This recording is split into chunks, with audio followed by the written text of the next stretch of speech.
Hola queridos hermanos y hermanas. La Biblia dice que la generación de Josué sirvió al Señor, pero la generación siguiente no lo hizo así.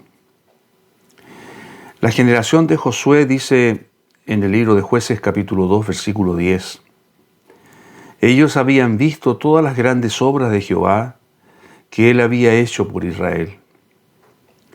Pero la generación siguiente, una vez que murió Josué, dice, ellos no conocían a Jehová ni la obra que él había hecho por Israel.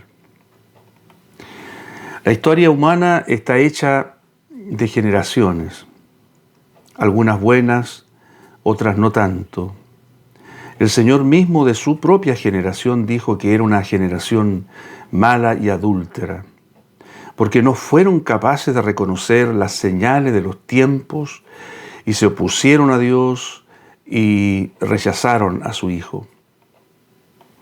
El Señor increpó a los líderes de su generación con estas palabras: serpientes, generación de víboras, de la misma manera como había hecho poco antes Juan el Bautista.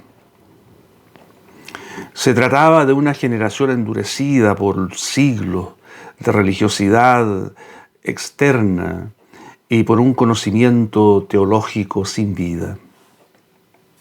El final de esa generación fue muy triste.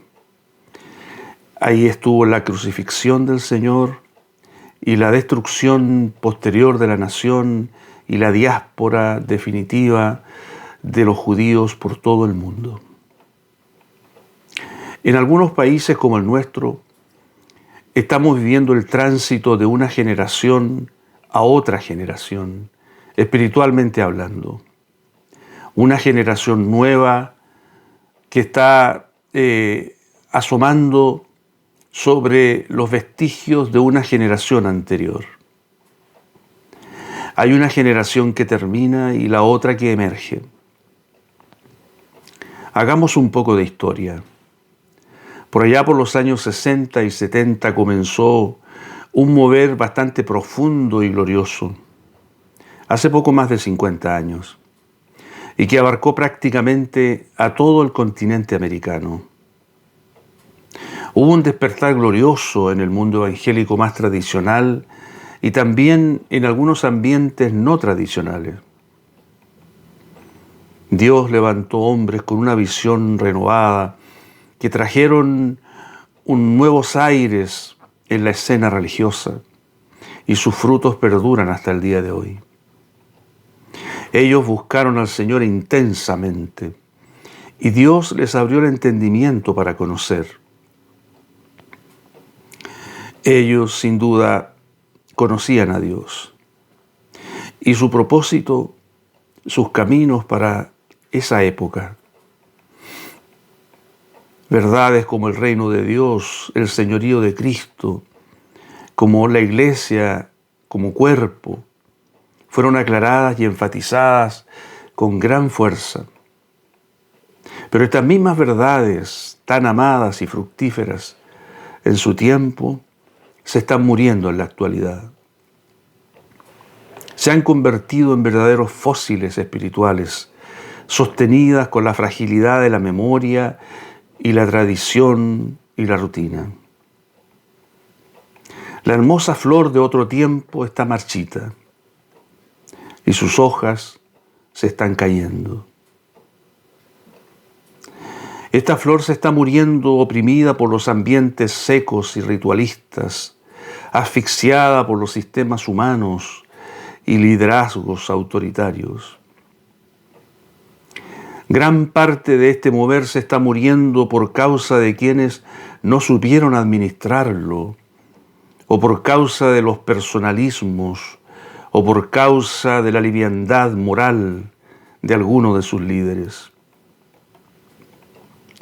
Es un panorama desolador. Algunos Josué se están muriendo en sus palacios artesonados y que es de la nueva generación.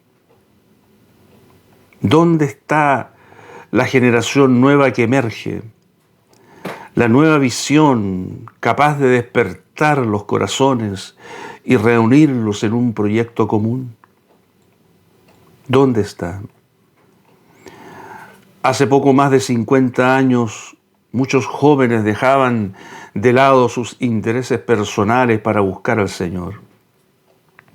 Se reunían en las casas, en las universidades, para derramar su corazón delante del Señor, en una búsqueda auténtica y profunda. Hoy los intereses de la mayoría han cambiado. Salvo rarísimas excepciones, ellos quieren labrar su propio camino en esta tierra, asegurar su bienestar personal. ¿Dónde está la renovación de aquella visión antigua? Es la misma visión que Dios tiene para hoy.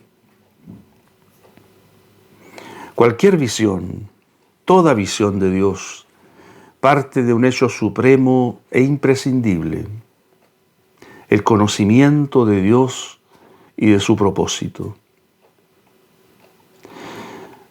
La generación post-Josué tuvo un gran problema, el mayor de todos los problemas.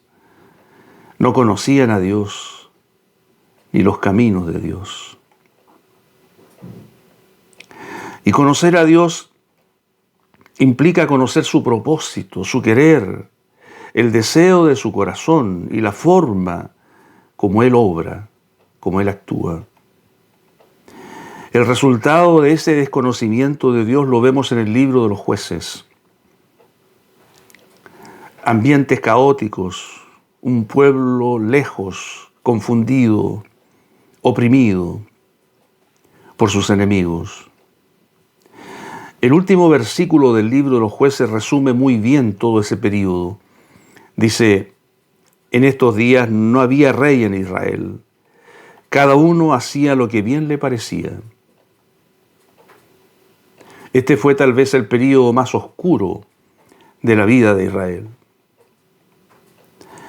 Aquí, cuando dice no había rey en Israel, se refiere esto del rey de Israel, significa y representa la autoridad y el gobierno de Dios. Cuando no hay gobierno de Dios, hay anarquía y caos, y entonces cada uno hace lo que quiere.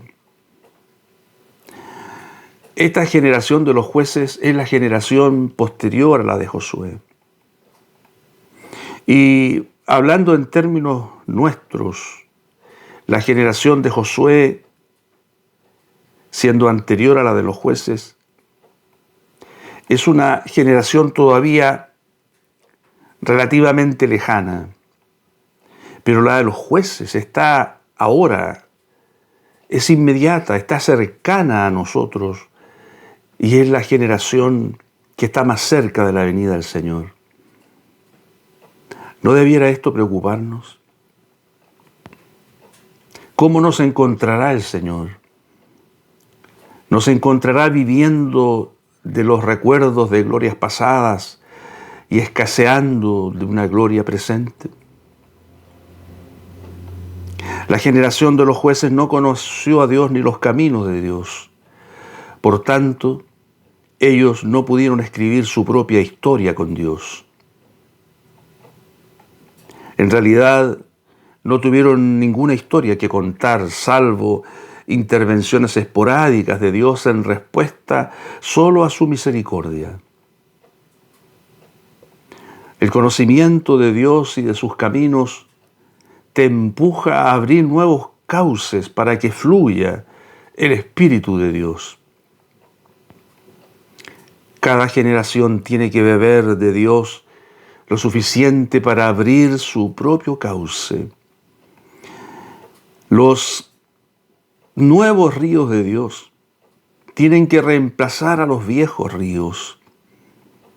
Los viejos cauces se fosilizan y se vuelven rígidos como las viejas venas de un anciano que han acumulado mucho sarro. Los jóvenes que beben de los viejos cauces en realidad beben de hilillos de agua insuficientes para saciar la sed. Ellos tienen que cavar y abrir manantiales nuevos, como hizo Isaac. ¿Recuerdan? En Génesis capítulo 26 se nos cuenta que Isaac reabrió los pozos que su padre Abraham había abierto en sus días y que los filisteos habían cegado. Pero además de esos pozos, Isaac abrió 4 pozos más. 2 de ellos fueron motivo de pugna, pero los últimos 2 fueron motivo de paz. Isaac bebió de los pozos de su padre, pero sobre todo bebió de sus propios pozos. Esto debe hablarnos a nosotros. Esta es la voluntad de Dios para cada nueva generación. Beber de lo anterior lo justo y necesario, que sirva como base y sustento de lo que Dios quiere hacer hoy. Estamos, o más bien, tú que eres joven, estás abriendo un pozo para que luego se convierta ese pozo en un manantial y en un río. ¿O estás bebiendo de los hilillos de agua de los ríos que se están secando? ¿Cuál es la voluntad de Dios para esta generación? Nadie puede saberlo excepto los que pertenecen a la nueva generación. Los viejos ya hicieron lo suyo. Bien o mal, Dios los juzgará. Pero en lo que viene, la nueva generación deberá abrir sus propios pozos y dejar que fluyan sus propios ríos. ¿Qué podemos hacer los viejos? Solo mostrarles los principios que operan, alentarles para que no se duerman, porque está más cerca de nosotros nuestra salvación que cuando creímos. ¿Qué nos queda sino aguijonearles como hace el tábano para que el hermoso caballo no se esté quieto?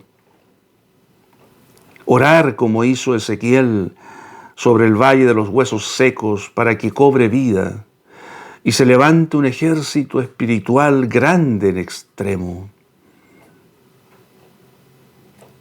Que el Señor tenga misericordia de esta generación joven y les motive para buscarle a la manera del profeta Joel, con ayuno y lloro y lamento, con la esperanza de que Él deje bendición tras de él. Esto es de la mayor urgencia, porque los días se van a ir oscureciendo y las libertades van a ir muriendo. Ahora es el tiempo de actuar, aunque pueda parecer exagerado. Ahora o nunca. Que el Señor en su gracia nos conceda a los viejos y a los jóvenes la luz necesaria para hacer lo que conviene a la voluntad de Dios, a su propósito. Padre, oramos por los viejos y por los jóvenes, para que esta nueva generación, esta otra generación, no sea como la generación de los jueces, sino que pueda haber renovadas tus misericordias y puedan conocer tu propósito para el día de hoy. Padre, concede en tu misericordia los ojos ungidos y el corazón tierno y humilde para buscar tu voluntad buena y perfecta. Que así sea en el nombre de Jesús. Amén.